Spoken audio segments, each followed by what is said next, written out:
No, nobody quit Tyler Boyd, but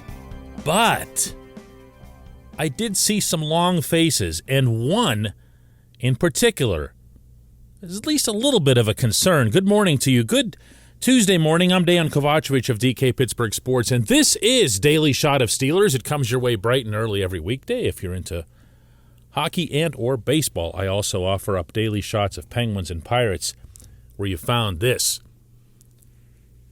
Boyd, the Clareton native who went on to be a terrific wide receiver at Pitt, drafted by the Bengals and has now really come into his own, said something dumb yesterday. And I say that as someone who knows Tyler and likes him. But he told Cincinnati reporters yesterday, a day after the Bengals' victory here, that he believed and or they believed that the Steelers quit on the final few plays, and as evidence of that, he cited the team dropping 3 straight passes to end the game. Now, one could very easily counter that by saying the Steelers dropping passes was nothing other than a continuation of everything that had gone on, considering they had 11 unofficial drops over the course of the day. The fact that 2 of those were Naji Harris, as well as seeing Naji sitting on the sideline with his head down in the fourth quarter, looking, you can only ever read body language and facial expressions with things like this, and that's not always safe or accurate. But then when Kalen Ballage, another running back on the roster, came over and put his arm around Naji and leaned out in front of him to make eye contact, that had a different look to it. That had a different feel. Because that looked and felt like an NFL veteran coming over to check on a rookie, and this being a rookie who's never done any losing. You go back to Najee's lifetime of football, beginning in the Bay Area, continuing on to Alabama. All he did was win. And I mean win, win, win, win, win. More often than not, win really big. And this sort of thing can be a shock to the system. This wasn't just one loss. This is now back-to-back losses. So it seemed fair afterward to ask Naji what kind of words of advice or encouragement he's hearing from his teammates, if any. Yeah, a lot of guys did. A couple guys came to me and said, this isn't college. Every week you're playing somebody good. Every week, you're not going to win every game, especially out in the NFL where you're playing good teams every week. So really just keeping the level-headed and not really losing focus of the ultimate goal is what they were telling me, to sum it all up. Numerous guys told me that. But yeah, that it's obviously not good to lose, especially 2 games back-to-back. But we're just still trying to find the rhythm of the team, and offense-wise too. There's a lot of young guys, a lot of guys that step up. So, just takes time. This portion of Daily Shot of Steelers is brought to you by Point Park University. Choose from nearly 100 career-focused programs leading to bachelor's, master's, and doctoral degrees. Choose when and how you'd prefer to do those studies, whether it's at Point Park's gorgeous downtown Pittsburgh campus, whether it's online, maybe a flexible hybrid format is what would work best for you. Learn more about all of this at pointpark.edu.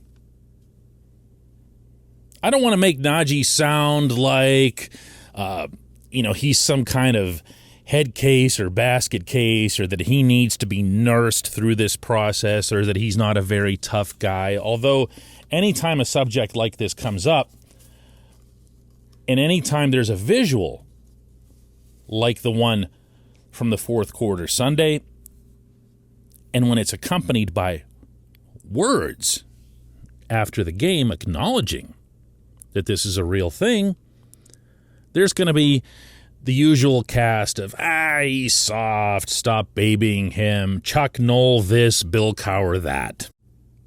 But I'm here to attest that this is a player who's a little bit of a different dude. And I've been telling you that for months based on being around him. And every time I've told you that, I've accompanied that by saying, I mean it in a good way.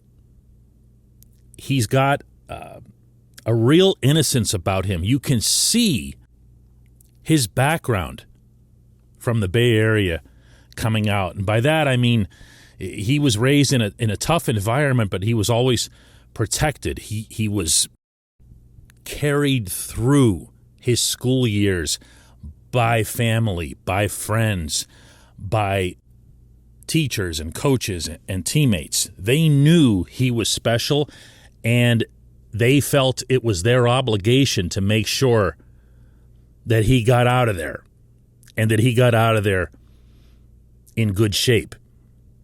It's a tremendous backstory, and I can't recommend enough.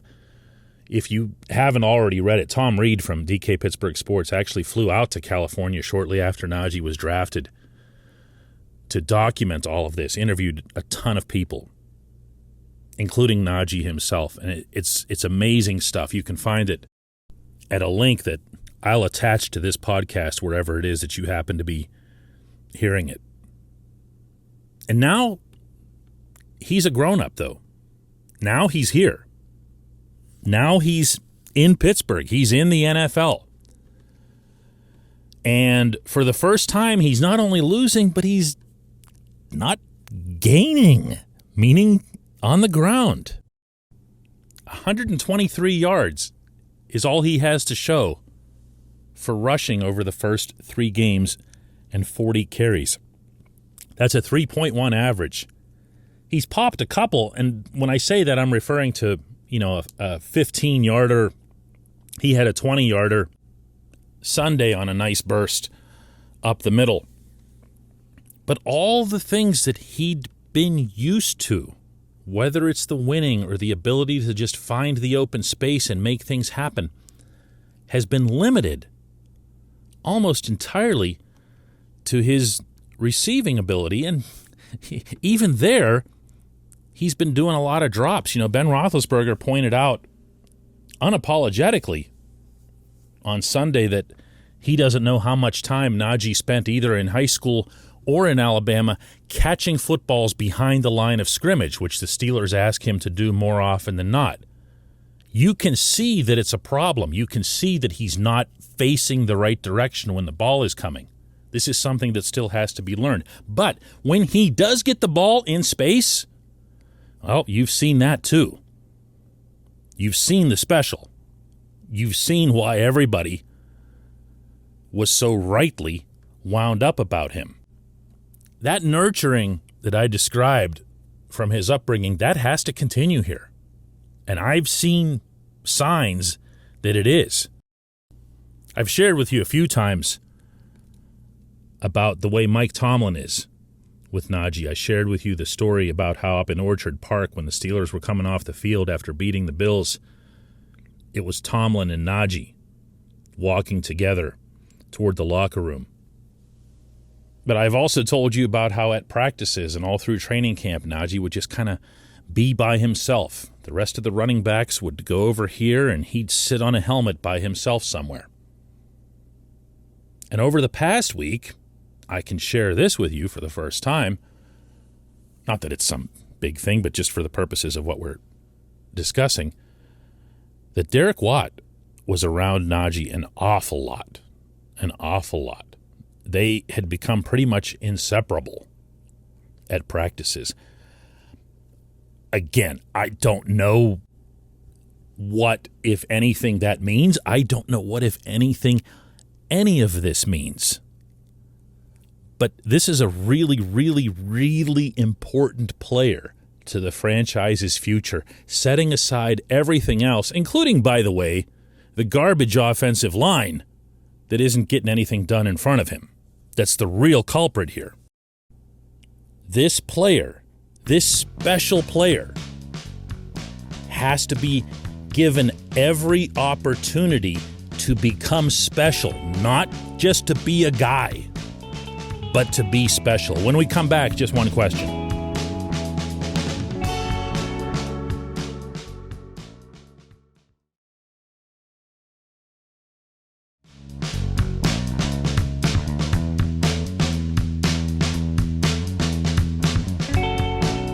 Welcome back. It's time for Just One Question. That's brought to you always on this program by the personal injury law firm of Luxembourg, Garbett, Kelly, and George, LGKG. They represent people who are hurt in car accidents, who need assistance with workers' comp, who filed medical malpractice claims. The attorneys at LGKG have been AV rated.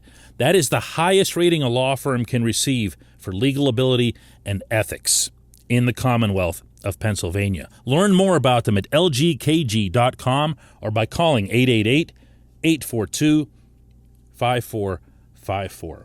Today's J1Q comes from Doug Black, who asks, are the Steelers and other teams harvesting the fruit of low or no contact practices and holding almost everyone projected to be starters out of preseason games for fear of injury?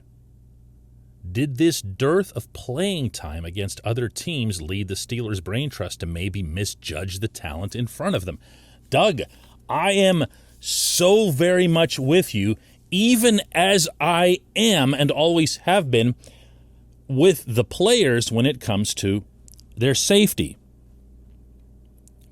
But there's a line that has to be drawn when this is your chosen profession and you have to do certain things in order to be available.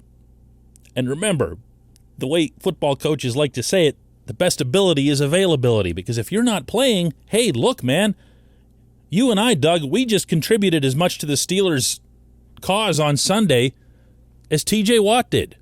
Just standing there on a sideline. You know, he might as well have been working the down markers. Best defensive player on the planet, doesn't matter, got hurt.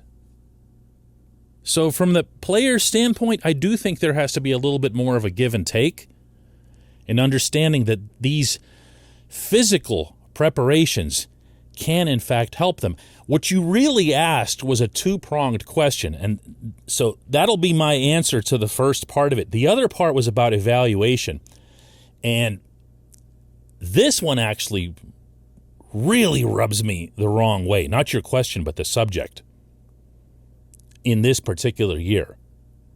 Because if you've got 4 preseason games, meaning one more than anybody else other than Dallas because of the Hall of Fame game, and you have this brand new offensive line and all these other moving parts on offense that you don't know about, that you need to get the deepest possible knowledge of, how do you only put them out there together for like a quarter and a half, which is all they got? And yes, I do remember that some guys were hurt, and I remember that Zach Banner had a hard time getting onto the field at all.